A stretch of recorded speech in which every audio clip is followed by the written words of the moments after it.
Right, ఇక మనకి ఆదాబ్లో కుదరని సంధి. అలస్కాలో ట్రంప్ పుతిన్ కీలక భేటీ, దాదాపు 2 గంటలకు పైగా సమావేశం. ఒప్పందం కుదరకపోయినా సరే చర్చలు ఫలప్రదం. మరోసారి భేటీ కాబోతున్న ట్రంప్ పుతిన్లు మరోసారి గెలవబోతున్నారంటే వీళ్ళిద్దరూ.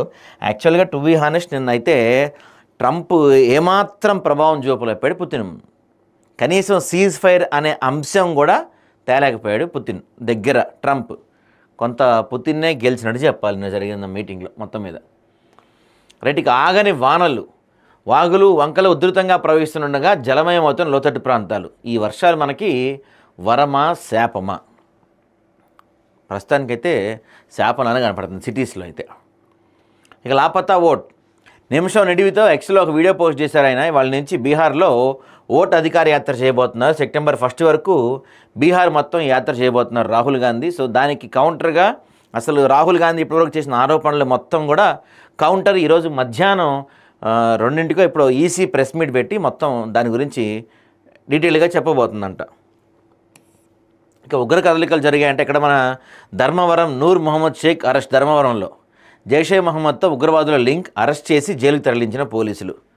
ఇంకా చాలామందే ఉన్నారు ఇట్లా. పాత దుస్థితులు చెప్పారుగా, పాత రోజులు వస్తాయి అని వచ్చాయి. చూసారా పెద్దావిడ, ఒక పక్క విత్తనాలు, మరో పక్క ఎరువుల కొరత, యూరియా కొరతపై కేటీఆర్ ఎక్స్ వేదికగా విమర్శలు. మరి కూలవరం అనగలరా? కాళేశ్వరం ఎందుకు రిపేర్ చేయరు? బీజేపీ కాంగ్రెస్లో తీరుపై మండిపడ్డ కేటీఆర్. నిన్న ఈ కాళేశ్వరం డయాఫ్రామ్ వాళ్ళేది కూడా భారీ ఎత్తున కుంగిందంట కదా, మాట్లాడదాం దాని గురించి మనం. ఇంకా నెక్స్ట్, అప్రమత్తంగా ఉండండి, వాగులు వంకలు పొంగే ప్రమాదం ఉంది. కలెక్టర్లు క్షేత్రస్థాయికి వెళ్ళి సమాచారం సేకరించాలి. సహాయక బృందాలతో సమన్వయం చేసుకుని అధికారులకు ముఖ్యమంత్రి రేవంత్ రెడ్డి కీలక ఆదేశాలు జారీ చేశారు. ఇక ఈ ఓట్ చోరీ నిజమేనా? ఈవీఎంపై పెరుగుతున్న అనుమానాలు, ఎన్నికల నాణ్యతపై ప్రతిపక్షాల ఆందోళనలు, ఉద్యమానికి తెరలేపిన నేషనల్ కాంగ్రెస్. సో దీని గురించి, ఈ ఓట్ చోరీ అంశం గురించి ఇండియా వైడ్గా ఒక భారీ చర్చ నడుస్తుంది. దానికి బండి సంజయ్ గారు కొంత కౌంటర్లు ఇచ్చారు, వాటి గురించి కూడా మనకు కనపడుతుంది. ఇక ఆదాబ్లో ఇవాళ ఒక స్పెషల్ స్టోరీలో మనకి తిరోగమనంలో స్థిరాస్తి రంగం. రాష్ట్రంలో స్థిరాస్తి వ్యాపారం మందగమనం, లక్ష్యాన్ని చేరుకొని స్టాంప్స్ అండ్ రిజిస్ట్రేషన్ శాఖ టార్గెట్తో పోలిస్తే 27% దాకా తగ్గిపోయింది రాబడి. మరి ఎందుకు తగ్గిపోయింది ఏంటి, ఈ అంశాల గురించి ఆదాబ్లో ఒక స్పెషల్ స్టోరీ వచ్చింది, మనం చూద్దాం దాని గురించి. పోస్ట్ మార్టంలో దొరికేస్తారు అంటే ఆ పోస్ట్ మార్టం కాదండి, ఇది మనం చేసే పోస్ట్. దీని గురించి ఏదో ఒక స్టోరీ రాశారు. షాడో నేత వసూళ్ల మేత, పోలీస్ శాఖల్లో ఒక రాజకీయ నాయకుడి దందాలు, అడ్డగోలుగా దండుకునేందుకు అండదండలు, కీలక పోస్టింగుల కోసం అతడి చుట్టూ అధికారుల ప్రదక్షిణలు, సిండికేట్ నడుపుతున్న 3 డీసీపీలు, కొందరు అధికారులపై నిఘా విభాగం ఆరా. ఓ డీసీపీపై సర్కార్ ఆల్రెడీ వేటు కూడా వేసిందంట. అర్థమయ్యే ఉంటుందిగా ఎవరో ఆ షాడో నేత. ఆదిలాబాద్ వణికింది, మూలుగు మునిగింది. ఈ టైంలో మీ ప్రాసలు ఏందండి? పాపం పక్కన వరదలు ఈ వాటిల్లో కొట్టుకుపోతుంటే ఇట్లాంటి టైంలో కూడా ప్రాసలు అవసరమా? ఆదిలాబాద్ కోజా కాలనీలో వరద ప్రవాహానికి కొట్టుకుపోతున్న కారు. ఇది చూసారా? భారీ వర్షాల కారణంగా ఆదిలాబాద్ పట్టణంలోని గ్రీన్ సిటీ ప్రాంతంలో నివాసాలను చుట్టుముట్టిన వరద నీరు. వీళ్ళు ఈ నివాసాలన్నీ కూడా అంతకుముందు ఇది చెరువు అయి ఉంటుంది గ్యారంటీగా, చెరువో పొలమో లా ఉంది ఇదంతా చూడబోతుంటే. దాంట్లో ఈ ఇల్లు కట్టినట్టున్నారు బహుశా. సరే, మొత్తం ఏదైతే ఈ వర్షాలు ఇంకా వదలని పరిస్థితి కనపడుతుంది. ఇంకా నేరుగా ఒప్పందమే ఉత్తమం, రష్యా ఉక్రెయిన్లు దానిపై దృష్టి నిలపాలి, కాల్పుల విరమణతో ప్రయోజనమే లేదు ట్రంప్, రేపు అగ్రరాజ్యాధిపతిని కలవనున్న జెలెన్స్కీ, నిర్ణయం లేకుండానే ముగిసిన ట్రంప్ పుతిన్ భేటీ. ఎటువంటి నిర్ణయం తీసుకోవాలా? సో ఎవరిపైన కోపాన్ని ప్రదర్శించడానికి సీఎం కాలేదు, వాళ్ళ దుఃఖానికి నా గెలిపే చాలు, అధికారంలో ఉన్నంత కోసం పేదల కోసమే పనిచేస్తా, పుస్తకావిష్కరణ సభలో ముఖ్యమంత్రి గారు చెప్తున్నారు. నిన్న ఇక్కడ పుస్తకం ఆవిష్కరించారు ఒకటి. సో ఆ బుక్ ఆవిష్కరణలో పాల్గొన్నారు. కొత్త వారికి ఏది పీఎం కిసాన్, దరఖాస్తు చేసుకున్నా విడుదలగా నిధులంట, అక్రమ పద్ధతులపై ప్రేక్షక పాత్ర పోషించలేం, కోర్టును అడ్డుపెట్టుకుని ఉత్తర్వులు పొందాలంటే అనుమతించబోం, ఆక్యుపెన్సీ సర్టిఫికేట్ సమర్పిస్తేనే విద్యుత్ సరఫరా చేస్తామని చెప్తున్నారు హైకోర్టు వాళ్ళు.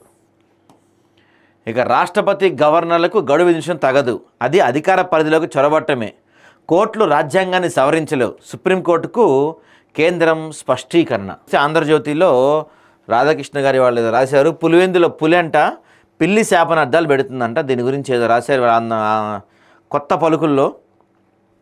చూద్దాం ఒకసారి ఆ కొత్త పలుకుల గురించి. ఇక సుంకాల సంఖ్యలు సుంకాల సంఖ్యలు తప్పినట్టే. ట్రంప్ పుతిన్ భేటీ నేపథ్యంలో భారత్కు ఉపశమనం. రష్యా ఉక్రెయిన్ యుద్ధం నిలిపేదిగా దిశగా పరిణామాలు. 20% అదనపు సుంకాల అమలు నిలిచిపోయే అవకాశం. రెండో విడత సుంకాలు ప్రస్తుతానికి అవసరం లేదు.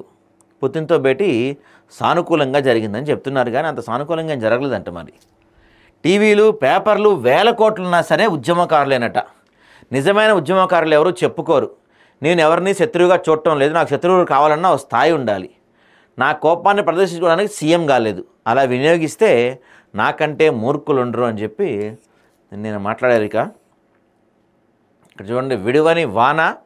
ఉమ్మడి ఆదిలాబాద్, ఖమ్మం, వరంగల్, నిజామాబాద్ జిల్లాల్లో భారీ వర్షాలు. అతలాకుతలమైన ఆదిలాబాద్ జిల్లా. ఇళ్లలోకి చేరిన నీరు, తెగిన రోడ్లు, మునిగిన పంటలు, ఇద్దరు గల్లంతు. మల్లెజిన్ మామిడి మద్యం అంట. టమాటోతో వోడ్కా, బీట్రూట్, క్యారెట్తో లిక్కర్. మందార పువ్వు ఎక్కిపోయి మత్తెక్కిస్తుందంట. మార్కెట్లోకి పువ్వులు, పండ్లు, కూరగాయల మద్యం. ఇప్పటికే యూరోప్లో ఆదరణ 30,000 కోట్ల మార్కెట్ అంటండి. ఈ వార్త చాలా భయంకరమైన వార్త, ఘోరం అసలు ఇది.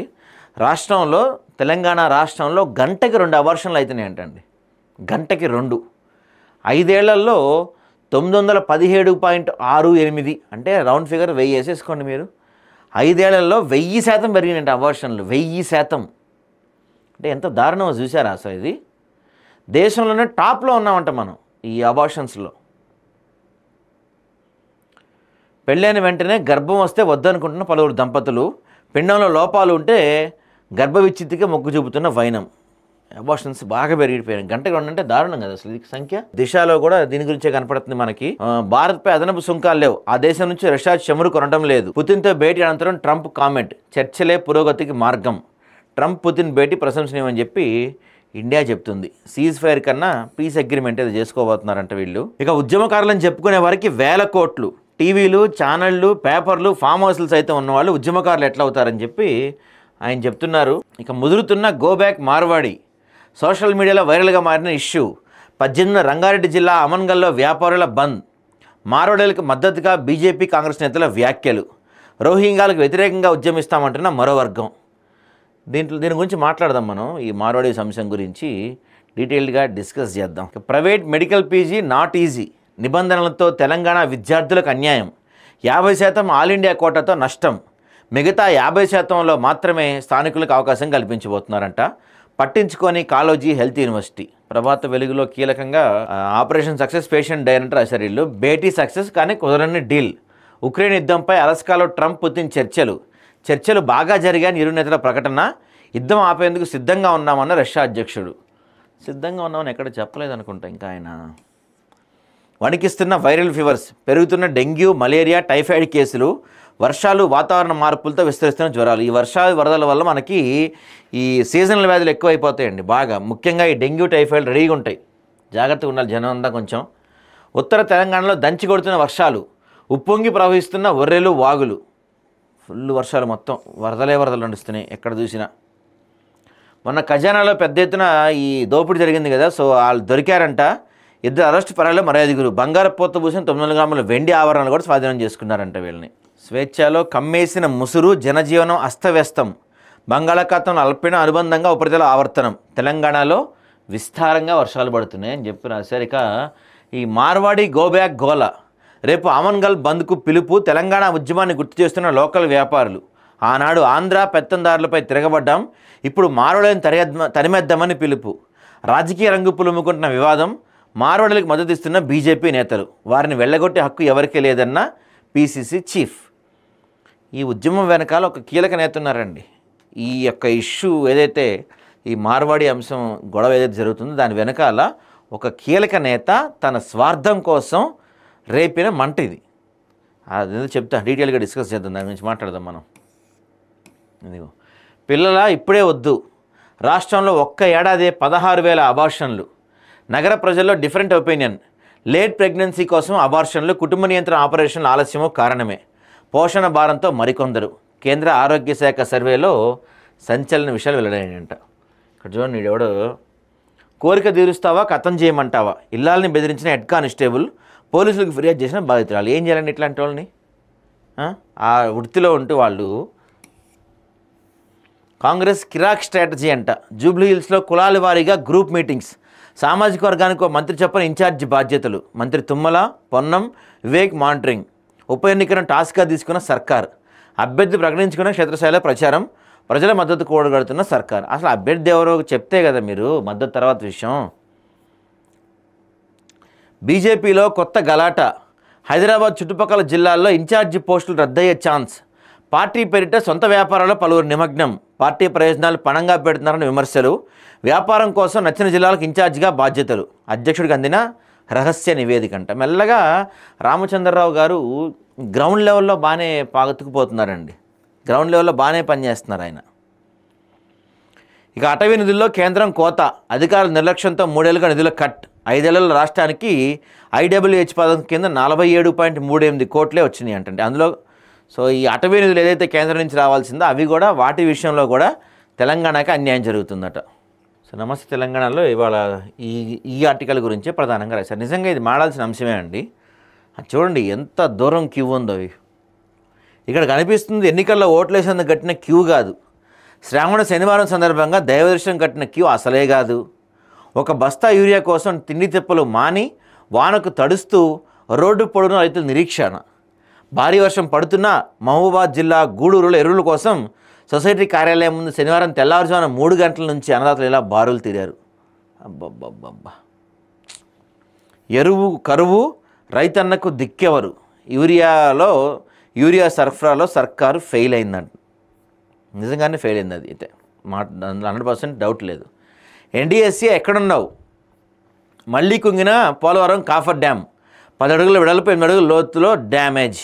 సో ఇప్పుడు వీళ్ళు ఏమంటారంటే మాదైతే అంటే కాళేశ్వరం పడిపోతే, కాళేశ్వరం కూలిపోతే మీరు వెంటనే ఒక రిపోర్ట్ రాశారు కదా, మరి ఇట్లాంటి రిపోర్టు మీరు పోలవరంపై ఎందుకు రాయట్లేదు. పోలవరంపై కూడా ఒక ఎన్డీఎస్సీ రిపోర్ట్ తయారు చేయొచ్చు కదా, ఎందుకు తయారు చేయట్లేదు అనేది వీళ్ళ గొడవ. ఇప్పుడు చూద్దాం మరి ఎన్డీఎస్సీ ఏం చేస్తారు. నేషనల్ డ్యామ్ సేఫ్ అథారిటీ అనమాట. హైకోర్టు ఆదేశాలు బేఖతర్. గోపన్పల్లి భూముల్లో ఫెన్సింగ్, అధికారుల చోద్యం. గోపన్పల్లి స్కామ్పై గప్చుప్. అది కూడా మాట్లాడదు. సర్కార్పై సమరమే. సెప్టెంబర్లో ఉద్యోగుల ఉద్యమ బాట. సో ఇవి కొన్ని అయితే నిజంగానే ఉన్నాయండి. ఈ యూరియా అంశం అయితే నిజంగానే గ్రామాల్లో ప్రజలు తీవ్రంగా ఇబ్బందులు పడుతున్నారు. ప్రతి చోట యూరియా కొరత వెంటాడుతుంది. గ్రామస్తులు, గ్రామాల్లో రైతులు, ప్రజలు చాలా కష్టపడుతున్నారు యూరియా కోసం.